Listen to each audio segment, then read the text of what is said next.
भारत की संस्कृति पढ़ना पड़ेगा, भारतीय भाषाओं में पढ़ना पड़ेगा, भारत की परंपरा को समझना पड़ेगा, भारत का ज्ञान विज्ञान पढ़ना पड़ेगा, भारत के ऋषियों के बारे में पढ़ना पड़ेगा, भारत के महर्षियों के बारे में पढ़ना पड़ेगा, जो हमारी संस्कृति है उसको समझना पड़ना पड़ेगा। लेकिन उसके लिए क्या करना पड़ेगा? आर्टिकल 21 को बदलना पड़ेगा। महाराष्ट्र में भी 3 भाषा पढ़ाते होंगे ना, एक मराठी पढ़ाते होंगे, एक इंग्लिश और एक हिंदी, 3 भाषा पढ़ाते। अब हिंदी पढ़ाने के लिए क्या पढ़ाते हैं? प्राइवेट किताब पढ़ाते हैं। हिंदी पढ़ाने का मुख्य उद्देश्य क्या है? कि सबको हिंदी पढ़ना लिखना बोलना आ जाए, उद्देश्य यही ना। ये उद्देश्य पूरा करने के लिए प्राइवेट किताब क्यों पढ़ाना?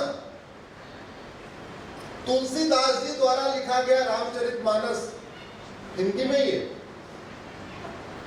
अगर हिंदी सिखाने में रामचरितमानस पढ़ाया जाए, रामचरितमानस में 7 अध्याय है, अगर एक अध्याय एक क्लास में पढ़ाया जाए, यानी 7वीं 8वीं पास करते करते बच्चा पूरा रामचरितमानस पढ़ चुका होगा, हिंदी भी सीख चुका होगा, ग्रामर भी सीख चुका होगा, भगवान राम का चरित्र भी सीख चुका होगा, राम भरत कैसे रहते थे, राम लक्ष्मण कैसे रहते थे, भगवान राम अपने पिता का कैसे सम्मान करते थे, माता पिता की कैसी देखभाल करते थे, सब कुछ सीख जाएगा। राम राज्य क्या है वो भी सीखेगा। तो प्राइवेट किताब पढ़ाना चाहिए, रामचरितमानस पढ़ाना चाहिए, जोर से बोलिएगा। अंग्रेजी सिखाने के लिए प्राइवेट किताब क्यों पढ़ाना भैया? अरे ये उद्देश्य यही ना, उसको अंग्रेजी लिखना पढ़ना बोलना आ जाए। हमारी भगवत गीता अंग्रेजी पूरी दुनिया में पढ़ाई जा रही है ना हमारे पास। 18 अध्याय है, 3-3 अध्याय करके क्लास में पढ़ाए तो 6 साल के अंदर पूरी भगवत गीता कंप्लीट बच्चा 8वीं पास करके निकलेगा। कर्मयोग का ज्ञान होगा, राजयोग का ज्ञान होगा, भक्ति योग का ज्ञान होगा, सब कुछ उसको पता होगा। अर्जुन कृष्ण के बीच में क्या संवाद होता है ये भी पता होगा, इंद्रियों पर नियंत्रण कैसे करना है ये भी पता होगा, सतोगुण क्या होता है, रजोगुण क्या होता है, तमोगुण क्या होता है ये भी ज्ञान होगा, भोजन क्या करना चाहिए क्या नहीं करना चाहिए इसका भी ज्ञान होगा, अष्टांग योग का ज्ञान होगा, सारा ज्ञान होगा। तो प्राइवेट किताब पढ़ाने से बच्चे का ज्यादा विकास होगा या भगवत गीता पढ़ाने से ज्यादा होगा? मराठी पढ़ाते हैं, मराठी में हमारे पास है पुस्तकें, संत ज्ञानेश्वर की पुस्तक है हमारे पास, संत तुकाराम की पुस्तक है हमारे पास, और भी एक से एक पढ़ के हमारे पास है। तो मराठी पढ़ाना तो उनकी पुस्तक पढ़ाओ। इससे सेकुलरिज्म खतरे में आ जाएगा क्या? लेकिन ऐसा सेकुलरिज्म का पाखंड निकाला हुआ है कि कुछ भी करो कहते हैं सेकुलरिज्म खतरे में, भगवा कपड़ा पहनो कहते हैं सेकुलरिज्म खतरे में, भगवान राम की बात करो कहते हैं सेकुलरिज्म खतरे में, कोई भी राष्ट्रहित की बात करो कहते हैं सेकुलरिज्म खतरे में। ये सेकुलरिज्म का पाखंड खत्म करने के लिए इस संविधान का जो प्रियम्बल इसको बदलना पड़ेगा, इसमें सेकुलरिज्म निकाल के फेंकना पड़ेगा। हमने इसको सुप्रीम कोर्ट में चैलेंज किया और अब की बात 400 पार करिए, इस मुद्दे के आधार पे करिए कि दोबारा वो प्रियम्बल वापस आना चाहिए, दोबारा संविधान के चित्र भी वापस आने चाहिए। अब नहीं चलेगा। अगर हम चाहते हैं कि ऊंच नीच का भेदभाव कम हो, हम चाहते हैं देश की एकता अखंडता मजबूत हो, भाईचारा मजबूत हो, तो एक ही तरीका है 10वीं तक भारत में यूनिफॉर्म एजुकेशन सिस्टम लागू किया जाए, 10वीं तक सबकी एक किताब हो। भारत में समता समानता समरसता तब आएगी जब मजदूर और मालिक के बच्चे की किताब एक होगी, ब्राह्मण क्षत्रिय वैश्य दलित सबके बच्चे की एक किताब होगी, हिंदू मुस्लिम पारसी ईसाई सबके बच्चे की एक किताब होगी। भारत में समता समानता तब आएगी जो बच्चा महाराष्ट्र में पढ़ेगा वही किताब गुजरात वाला पढ़ेगा, वही बंगाल वाला पढ़ेगा, वही तमिलनाडु वाला पढ़ेगा। अलग अलग क्यों पढ़ाना? अल्टीमेटली 12वीं के बाद उसको कंपटीशन देना है, कंपटीशन देने में पेपर तो अलग अलग नहीं आता। आखिर इंजीनियरिंग का एक ही पेपर है ना, नीट का एक ही पेपर है, जेई का एक ही पेपर है, एनडीए का एक ही पेपर है, क्लैट का एक ही पेपर है। 12वीं के बाद सारे पेपर एक है।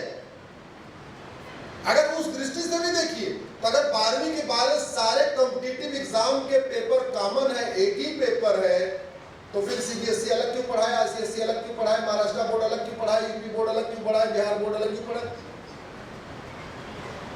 ऐसा तो नहीं कि अलग अलग पेपर आ रहे कि भैया अगर आपको इंजीनियरिंग का पेपर देना है तो महाराष्ट्र के लिए एक पेपर नया बनेगा, दूसरा बनेगा, बनेगा और सीबीएसई के लिए अलग बनेगा, यूपी बोर्ड के लिए पेपर अलग बनेगा।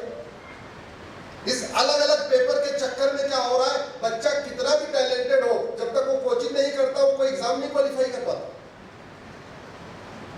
आज की डेट में बच्चा कितना भी टैलेंटेड हो, बिना कोचिंग लिए ना वो नीट क्वालिफाई कर पा रहा है, ना वो जेई क्वालिफाई कर पा रहा है, कुछ कर ही नहीं पा रहा है। तो फिर सिस्टम ऐसा करो, जो पूछना है वही पढ़ाओ और जो पढ़ाते हो वही पूछो। मानते नहीं मानते? और सबको एक पढ़ाओ। ये जो दुनिया भर का कॉन्फ्लिक्ट चल रहा है ना, उसका समाधान है समान शिक्षा। लेकिन समान शिक्षा लागू करने के लिए संविधान का आर्टिकल 21A बदलना पड़ेगा और एक एक्ट है, कानून, उसका नाम है राइट टू एजुकेशन। आपको पता होगा राइट टू एजुकेशन, उसमें भी एक शब्द जोड़ना पड़ेगा इक्वल, उसको बनाना पड़ेगा right to education, equal education. 3 भाषा पढ़ाइए, 3 भारतीय भाषा, लेकिन भारतीय भाषाओं में भारतीय किताब पढ़ाइए, विदेशी किताब मत पढ़ाइए। लेकिन वो तभी हो सकता है जब लोकसभा और राज्यसभा में टोटल 521 सांसद हो। राज्यसभा में 117 है, तो लोकसभा में कितना चाहिए अब की बार? अब ये 400 पार होगा कैसे? इतने लोगों से थोड़ी हो जाएगा जितने सामने बैठे हुए। 400 पार कैसे होगा?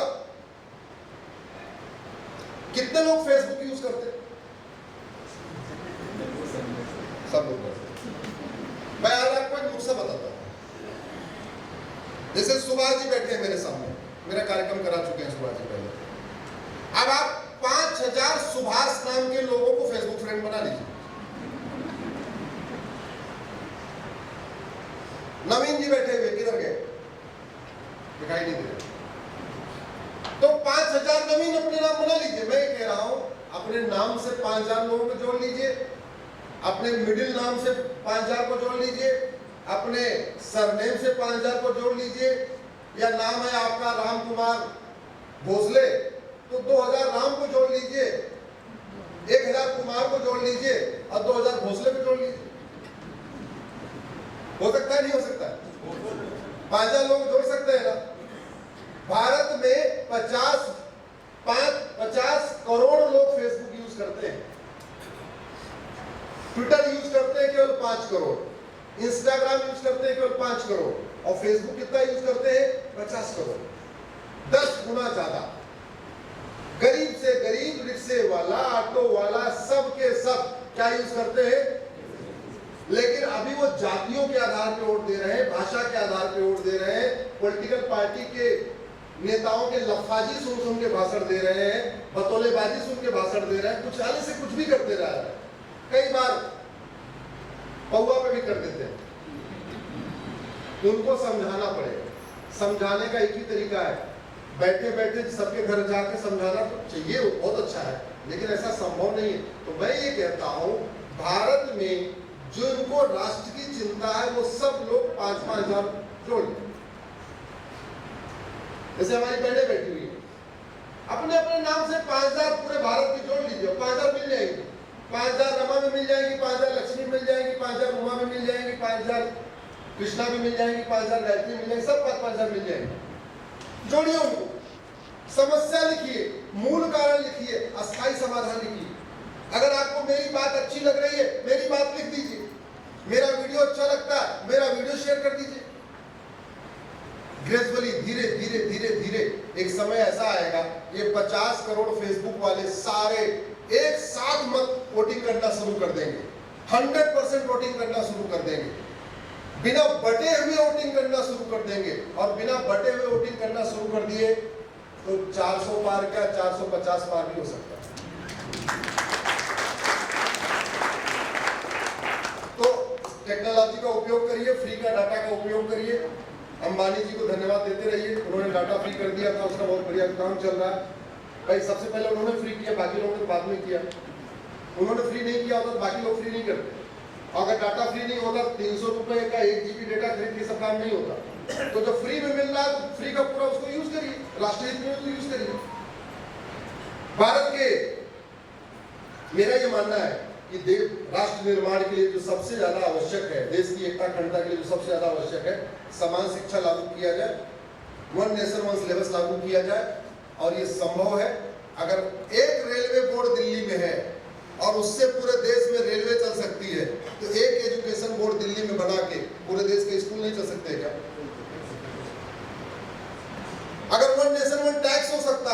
तो वन नेशन वन सिलेबस नहीं हो सकता है क्या? काहे लिए अलग अलग किताब पढ़ाना? तो one nation one tax syllabus भी हो सकता है, वन नेशन वन करिकुलम भी हो सकता है, one nation one education board भी हो सकता है, लेकिन डिमांड करिए। भारत में बिना डिमांड किए कुछ भी नहीं होता, इसलिए डिमांड करना पड़ेगा। वोट करिए जाति भाषा क्षेत्र से ऊपर उठ के, लेकिन मुद्दों को लिखिए जरूर। सबको पता होना चाहिए आप वोट किस लिए कर रहे हैं। जब आप मंदिर में दान करते हैं तो कुछ मन्नत मांग के दान करते हैं ना, करते नहीं करते? भाई ये काम कर देना, बेटा हमारा ऐसा हो जाए, बच्चा हमारा ऐसा हो जाए, हमारा ये हो जाए, बीमारी ठीक हो जाए। तो देश में इतनी सारी बीमारियां हैं, उन्हीं बीमारियों के लिए मत दान करिए, लेकिन लिख के दान करिए। ये तो मैं मतदान कर रहा हूं, ये यूनिफॉर्म एजुकेशन सिस्टम लागू करने के लिए कर रहा हूं। और रामचरितमानस अगर आप उठा के पढ़िए, उत्तरकांड में लिखा हुआ है, जहां राम राज्य का वर्णन है, उसमें चौपाई है, सब नर करहि परस्पर प्रीति, चलहि स्वधर्म निरत श्रुत नीति। इसका मतलब भगवान राम के टाइम में सब लोग परस्पर प्रीति करते थे और अपने अपने स्वधर्म का पालन करते थे। वो तभी हो सकता है, परस्पर प्रीति तब करेंगे जब सबकी समान शिक्षा होगी और कानून का खौफ होगा। परस्पर प्रीति का एक ही तरीका होता है, संस्कार अच्छा हो, थूकना नहीं है, कानून ऐसा खौफ हो, अगर थूक दिया तो कम से कम 10,000 रुपये पेनल्टी हो जाएगी। यही तरीका।